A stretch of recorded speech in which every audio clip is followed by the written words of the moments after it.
do a whole load of research, come back with solutions. The change in identity has been a lot harder for me to navigate. Finance needs to be at the forefront of these decisions.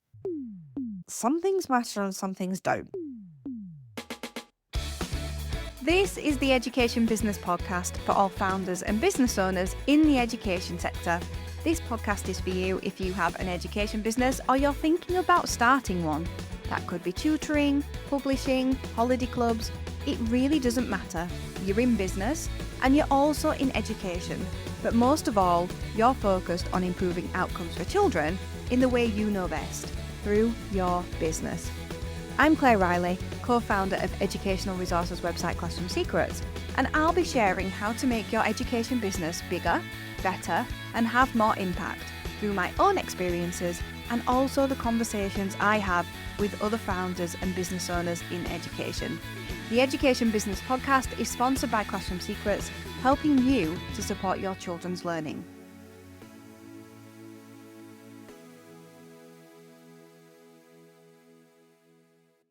Jemma, welcome to the Education Business Podcast. I'm excited to have you on because you have a very structured approach to business and you do share that as well as a tutor and having a tutoring agency. What was it that pulled you into education business? Hi there, Claire, and thank you. I've actually always wanted to be on this podcast, so I'm thrilled that I'm here. It's interesting to hear that you say I have a really structured approach because I know that anyone who knows me outside of business would say I'm incredibly disorganized. But when it comes to tutoring, when it comes to running my business, working with others, I really do believe in a structured building blocks approach. And when it comes to how I got into education business, when I was at university in Oxford, I belonged to and worked with the Access group. I myself was the first in my family to go to university, and my parents left school at 14 and 16. And so I wanted to help people from a less traditional background to consider Oxford as a university. And that was voluntary. And then straight out of university, I went and worked as a strategy consultant down in London. And I also signed up with a few London-based tuition agencies. I am so happy that I've made a dream come true that I never knew existed. Well, I am flattered that you really wanted to be on the podcast, so thank you. I didn't know that about you. I didn't know that you had studied at Oxford. And I have to ask this question because it's a question I've had a few times like in my mind but never verbalized before. So you said you went into strategy consultancy. And I've always found that really interesting. So I know that's generally a route, like you'll go to a top university or there are certain courses at universities. Then you'll go into like strategy consultancy and things like that. And I always think, like, what are you consulting on? Because surely you need to have the experience. It must be very theory orientated. But then I'm thinking, I need to find out the truth of this. I'm very interested. So can we just open up that can of worms right now? Okay, so in a nutshell, strategy consulting is telling a business whatever decision they're thinking of, what it might mean for them in terms of sales, in terms of growth of their business. So they come to you with a problem, you go away, do a whole load of research, come back with solutions. And there's a few reasons why consultancies like, firstly, Oxbridge grads, and secondly, science and math graduates like I was. The first is that when you're starting out, so like I was kind of doing what was called the analyst work, there's a whole load of grunt work.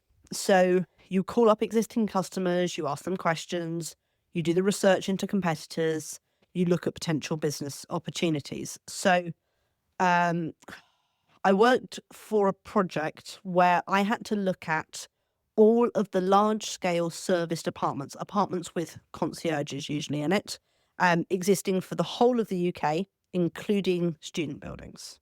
I then had to work out how many units were in every single one, and then from that, use a load of formulae to estimate the size of the whole market. And that was because that was where a client of ours was considering working. The second thing is that the analytical trends, analytical skills, and pulling out the trends, working with the data, it's usually easier to do if you're from a science and math background. So something like estimating market size is usually easier. And then thirdly, some consultancies work with specialized clients. So this consultancy that I worked with, they had a really large, really well-known health insurance provider, and they wanted somebody who could understand the lingo and be able to understand, okay, that's why they're not covering this, or this is, this is what this actually means in real life. At the start, you don't know loads about business, and you spend most of your time as a younger analyst modeling. So that is working on the data, using Excel, formulae, graphs, kind of looking at the trends. And then you spend quite a bit of your time also writing what's called a slide deck. So it's a PowerPoint, and that's going to be given back to the client. Then the more work that you do and the more senior that you become, the more you get to be able to present the data, interact with the client, have conversations, make those final decisions. But the skills that it gives you is all of that research, all of those data trends, and then you can see how that goes to make a decision in a business. Ah, that makes so much sense. Thank you. Thank you for educating me. Really sounds like a job I would not be very good at or enjoy, but I'm glad that people like doing it. So, having had those experiences, what have you taken forward? How do you run your business now, having that background that would help others in education business? So I think the research side of it helps me. I'm quite goal orientated, data driven, really. Once a scientist, always a scientist. So with my businesses, I'm always looking ahead at, will this help me to reach my next goal? So, like many people, I get really sidetracked by shiny objects, but I am able to put them down and see, is this going to help me to move to the next step? So every year I've got one big goal. I might have it to start group classes, add holiday courses. Last year's was to have a baby. And I work out, how can I get to that goal? So I do research competitors. I do model how much income is it going to bring. I do look at the costings, the turnover, and I can kind of see it in more of a big picture than just making a decision and going for it. This process has helped my main business to grow to multi-six-figure turnover. It allowed me to spin out 2 additional companies alongside the education hotel franchise, and now to take a big step back from doing the actual tutoring myself. Also, I suppose I can now use a spreadsheet a lot better, which I couldn't before going into strategy consultancy. Do you teach children as part of your business offering? Have you considered using resources from Classroom Secrets? At Classroom Secrets, we're always adding new resources for a range of subjects, and we're keen to hear your suggestions for resources too. We know that you didn't go into business to work more hours than you did in the classroom. You went into business to give you freedom. Let us help with that. Visit classroomsecrets.co.uk to sign up. So it's very analytical. I guess you possess some of the skills that other entrepreneurs might bring into their businesses as they grow their business or they mature their business. So that's helpful to you. Let's talk about having a baby. How has having a baby impacted you and your business? Oh gosh, where to start? So, I mean, firstly, you've got the practical stuff. You've got to balance work, nursery fees, doctor's appointments, all of that stuff. And you work from home. Currently, I work from home anyway, which means that my child is pretty much always there. Maternity allowance is awful for the self-employed. So that's another factor. And my partner is also self-employed. So it's become a little bit past the baby over the last few months as I've needed to work a little bit more. But practical stuff aside, the change in identity has been a lot harder for me to navigate. I'm still navigating it. Has a massive shift in what matters and what doesn't. So for a while, I just wanted to give everything up and just go and work a standard job. But now I don't. I realise that I don't want to work on something that just swaps my time for money anymore. And And I knew that beforehand. And I'm really glad that I spent the time building my business because it now does run without needing my time or needing my franchisees' time. Um, and it's so important for me as a working mum not to be forced to have the choice over work or my child. So don't feel like I have to choose money or spending time with my child. In a way, I still do because I still have to put the work in to the business. It doesn't just run magically in the background. Um, but I am a lot more flexible and I work a lot less hours than I used to do. I'm not shackled to a 9 to 5 or as a tutor to a 4:30 till 9 either. I don't know. Maybe I'll go back to working to tutoring for a little bit. I do a couple of hours here and there, but maybe I'll do it properly when he starts school. But right now, I want to focus on the people that I help, and that's the business owners that I help at the moment. And that's really what's driving me. Um, I think it's worse for women in business. Yeah, I do. In that, I think it's worse if you're a woman, and I think it's also worse if you are self-employed because there's no real structure. If you are employed, you go through your maternity leave and then you go back and you have people to help you in HR as you go back. If you're a man, you have different issues, right? You may not take as much leave as you want to be with your child, but the shift in identity isn't so big, I don't think. For me, I found it a really hard shift to make. I run multiple education businesses. I coach business owners. I have a franchise. I work with businesses that want to increase their niche in educational parenting. But now I'm a mum. In the back of my mind, there is something extra, someone extra. And that means that when I weigh it up, some things matter and some things don't. And it's all about minimizing. I want to minimize the guilt, the mum guilt. But I also want to minimize the unnecessary worries that sometimes maybe being in my own little bubble allows me to have. I want to obviously be more present with him. Um, I have to find a new equilibrium. I have to work out what's important and what isn't anymore. When I was going to give birth, I asked lots of people, people who own their own businesses, what's it going to be like? And in honesty, I think it's impossible until you've been through it to describe it. And I know that I'm not doing a very good job of maybe describing how it is, but it is as though suddenly you wake up and things that used to matter don't matter anymore. And things that maybe weren't as important are now super important.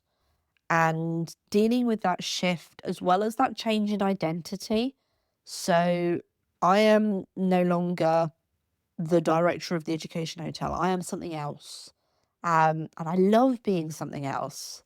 Sometimes I want to switch between the two. Sometimes I do want to be the director and sometimes I don't. And yeah, trying to come up with that new equilibrium, that new purpose is hard. It really is. Thank you so much for bringing identity up. When I listen to you, I could be saying it all myself. 9 years in, I still have a lost sense of identity in some ways. I don't know if it ever goes away. Probably everybody feels this. It's probably not just entrepreneurs, but we were a parent first for our business. And I found that really hard, the juggle between this first child and this second actual child that was real. Yeah, really, really tricky. Definitely still figuring it out. And I think in some ways, it did help me to mature the business more. So when you talked about sometimes wanting to be the director, sometimes wanting to be the mum, I do find it hard to sometimes switch between those roles. And before my eldest was born, I didn't necessarily have thoughts around when I would work. So I would just work all of the time because I really enjoyed it. So weekends were not off limits. Now, when she was born, Saturdays became a big day in the mornings when I did work because Ed was around and he had an employed role at the time somewhere else. But over time, I got to the point where she'd started going to nursery and I realised I need the weekends. And now I have that clear cut. Like, I don't want to work on the weekends. I don't want to work in the school holidays. But I did want to do that before. And I'll talk to sort of male people in business and they don't have that same sense. And I think it helped me mature in that way of a sense of I have the weekend and I don't have the weekend. I have my time to work and I have my non-work time. And for me, having children really helps solidify what that should be. That's one way I've coped. That might help you. I don't know. And just in terms of the minimizing, I completely understand what you mean. I am still minimizing now, trying to think about, okay, how do I get done what I have to get done in school hours? Try and make sure that I'm only doing what needs to be done so that then I have the time to spend it how I want. You see, when I was a child, my mum worked at first as a teaching assistant and then she qualified as a teacher. So she was always around in the school holidays. And Ed's mum was a stay-at-home mum, so she was around in the school holidays. So our vision for having children was to be around in the school holidays. And so, we wanted to make that a reality. And I'm still minimizing now. And I think as your children grow, that becomes minimizing the stuff that they have and the stuff you have and going through the house and doing clear outs. And I don't think it stops. I think in order to cope with these two big important roles that 100 years ago women didn't really worry about, there's a lot of minimizing and cleansing that has to go on in order to cope. And that coping doesn't always feel comfortable either. I feel like this is going down a path here. I'm not meaning for it to. How many hours do you work a week now then? That's a great question. So my partner is a musician and recording engineer. We've got a recording studio in our house, as well as my office. So there was already a bit of a balancing act. And then a few months after our baby was born, the main band that he plays with got quite popular. And so he started traveling more. I mean, in January, he was in the US. We've just gone to Croatia, Norway, Germany, France, Switzerland, that kind of place. And he'll take off for a couple of days and then come back. So we're definitely still calibrating what works for us as a family. We don't have weekends because he's always working on gigs or recording. So instead, we're trying to fix 2 days in the week. Now, that was a lot easier pre-baby. But now trying to fit everything in is a lot more tricky. Now, emotionally as well, I suppose it's been tricky for me because before I had our baby, I used to travel for work a lot myself. I actually spent about half of my pregnancy in the Bahamas. I'd go out and I'd tutor with high net worth clients and I'd take my business with me and I would work whilst I was out in that country. So now seeing him do the traveling when I can't, I suppose also I don't really want to. There's that split in personality again. There's part of me that would love to do it, and then there's part of me that goes, no, what would I be missing out on? So that's really tricky. And obviously he's missing out when he's traveling as well. So we're both kind of trying to balance that. As for how much time I need to spend, I'm really lucky. My business makes enough money for me to pay a client manager, and they keep everything ticking away in the background. And then I can take out of the business like a normal teaching wage. But that's not what I'm used to. And frankly, that's not what I want to aim for either. If I want to build the business strategically, then I need to be involved in it. I need to work with my client manager, and that's standard. But I also need to be planning, I need to design, I need to talk to my new franchisees. Yeah, I need to be more involved if I want it to grow. It can cruise along. It's been cruising along for probably about 2 years now because I've not been in the place to be able to push it forward. But now I'm starting to step back into that, maybe a year. Then yeah, then I can start to push it a bit more. So at minimum, probably like 1 to 2 days a week, but that's just chugging it along. Um, the baby's going to go to nursery in a few weeks, and so then it will become a bit of us recalibrating again, seeing how much time that we both have, and how we can spend that time. Our baby's going to nursery for 2 days a week. That might not be enough, but both of us, me particularly, was of the opinion that I didn't want to push him in early. I wanted to enjoy being a mother, and for me personally, that meant spending a lot of time with him, going to the mummy and me groups. But that doesn't mean the same for everybody else. Some people really enjoy being a mother and have their child in nursery from an early age. Just the way that I saw maternity, I suppose, and the way that I saw motherhood was spending a lot of time with him. So for me, I didn't want to put him in until he was a bit older. And I don't want to put him in full time. And the same is probably going to happen with school. We might look to either flexi school or home ed. So yeah, the values are changing as well. And I love my business. I really enjoy, like you, I really enjoy working on it. And I had no problem working late until the night. I had no problem working till the weekends. But those values maybe have changed a little bit. And I'm now still trying to work out how much time do I want to give to each part of my life. This is turning into a really juicy conversation and one that needs to be had. I know that it will be really useful for parents who are business owners, but I think in particular for females who are ambitious and also have that juggle of having a family, because it doesn't change when they grow up. It just becomes different, and you have to keep re-evaluating how you're spending your time as well. It's brilliant that you mentioned how your values change, because I absolutely agree. Things change for you hormonally. Your brain changes as a woman, and it never goes back to how it was. But I just wanted to recognize really that we're lucky that we have that choice. I also didn't put my daughter into nursery until she was about 2 years old, actually. And I did that because I wanted to do that. And we did use grandparents, so I was lucky to have that choice. But had I have stayed in teaching, I'd have probably ended up going back after 9 months and doing full-time nursery, which is not something that I wanted to do either.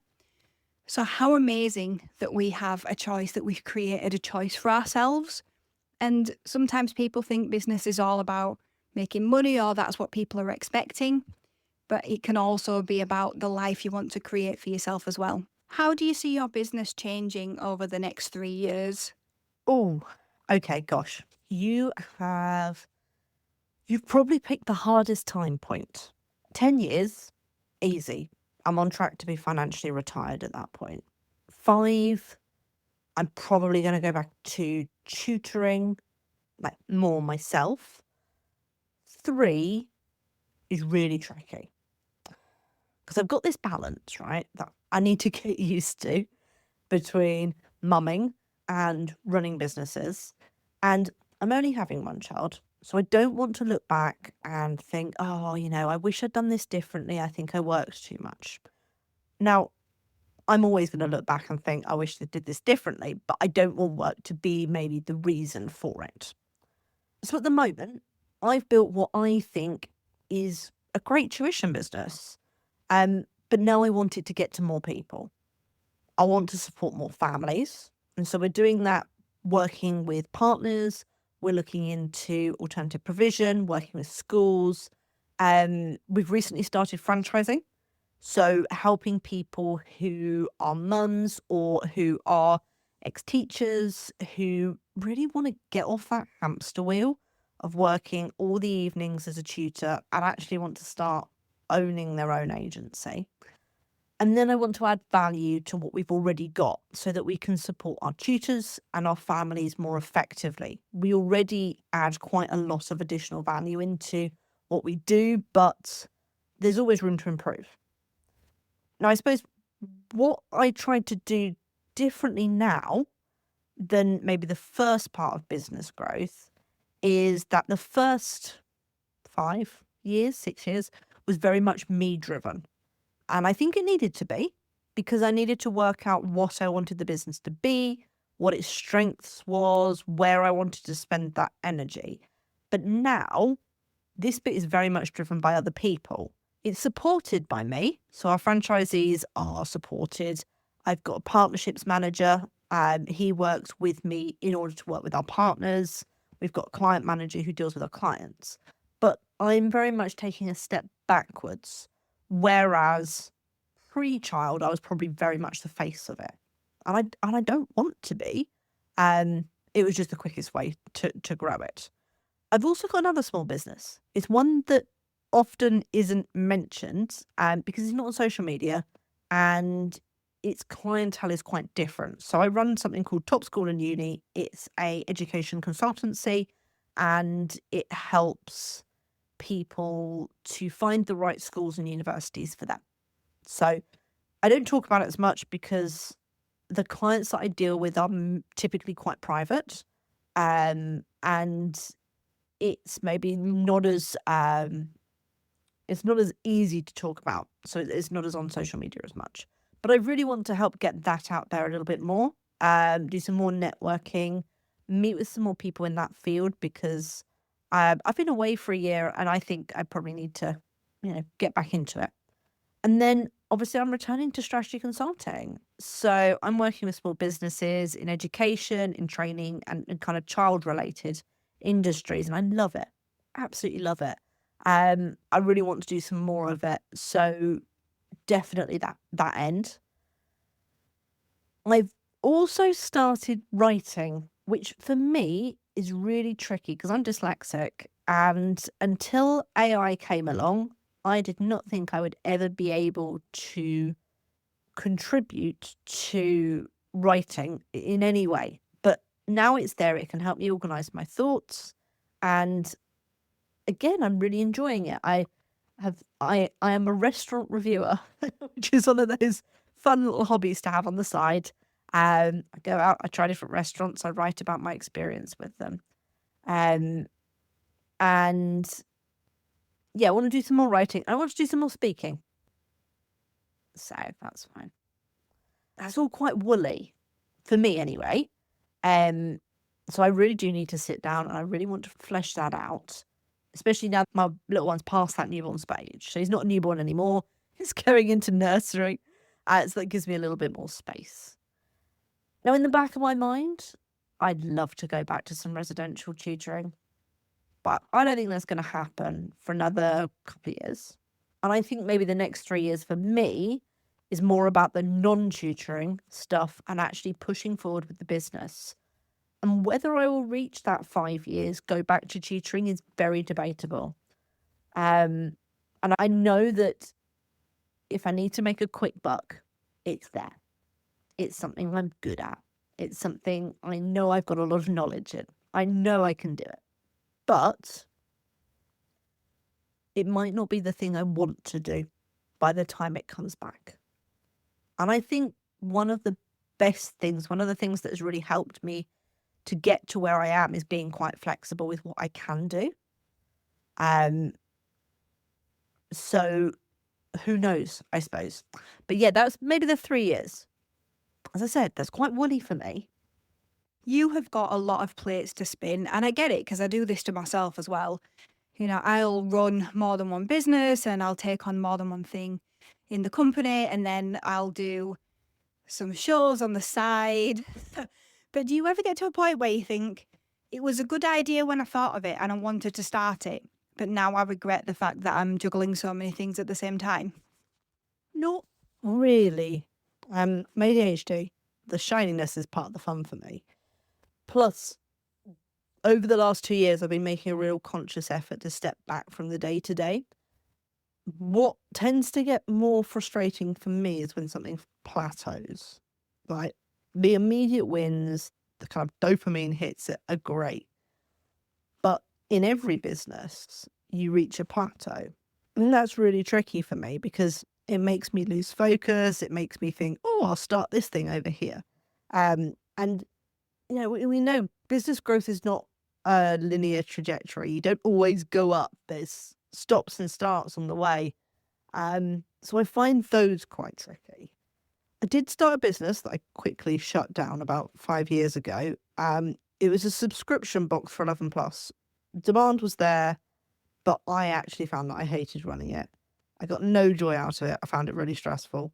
And my partner also hated having all of these boxes strewn around the living room, and me quite often in the tears in the middle of it, trying to assemble them. So we closed that.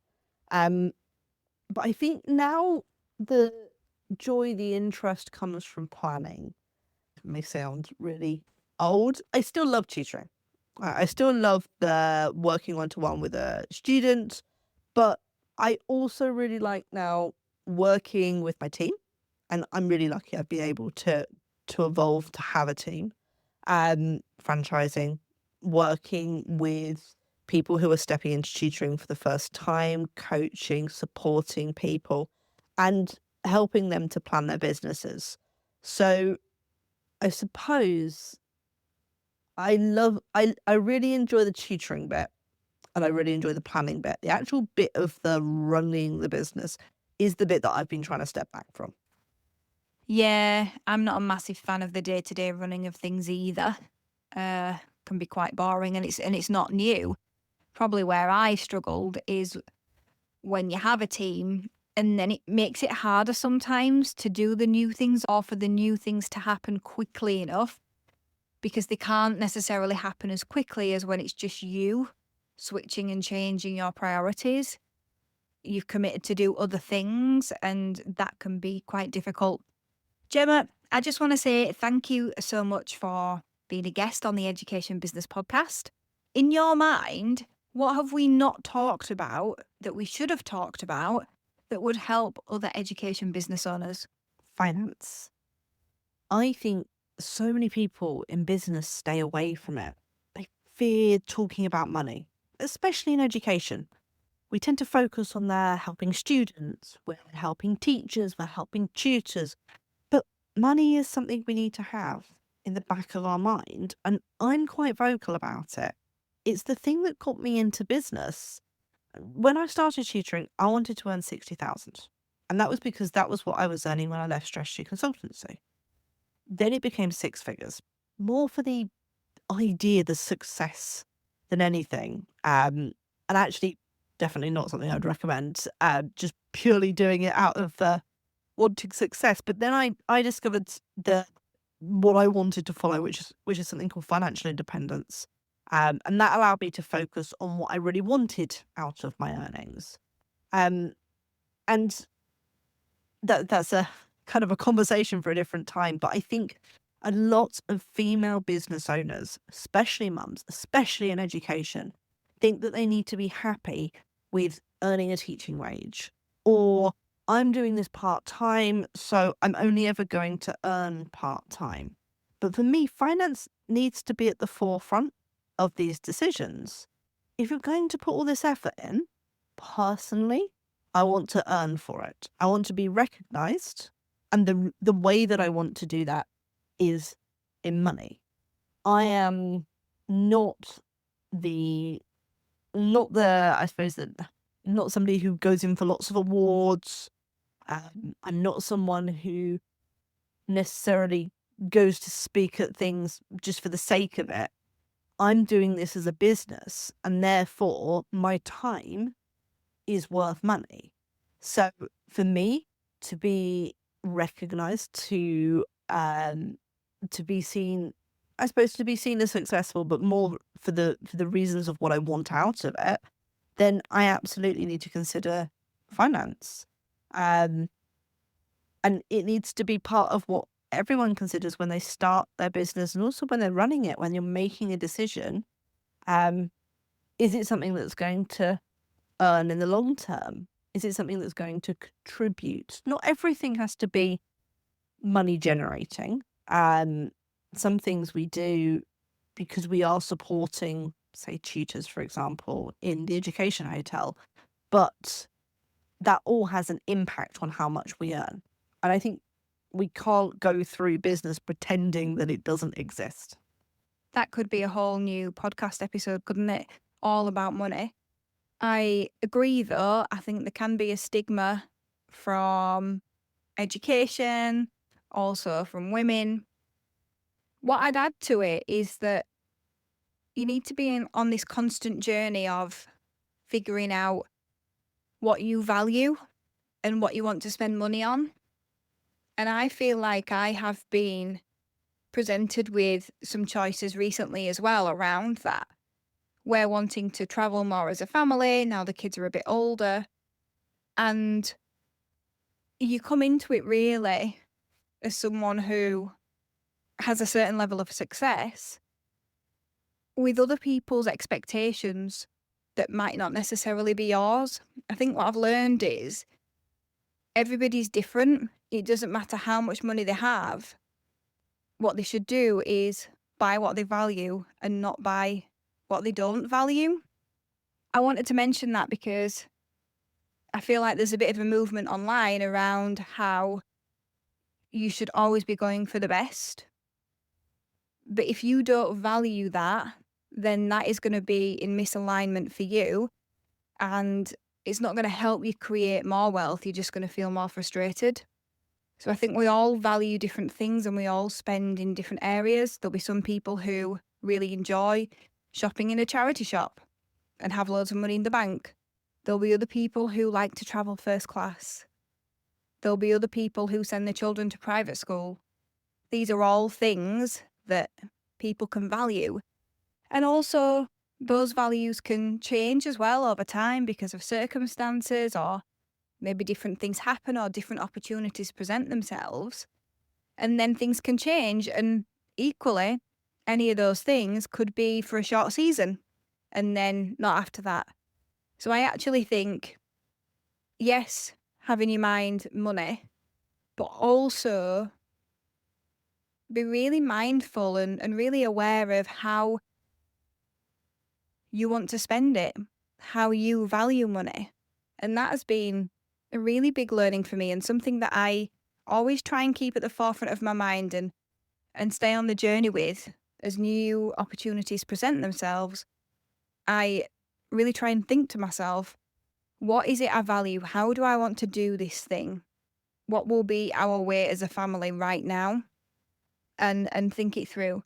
So Jemma, thank you so much for joining me on the podcast.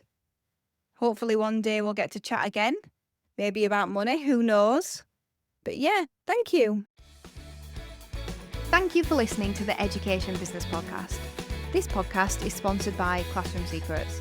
To find more resources to grow your business, visit classroomsecrets.co.uk.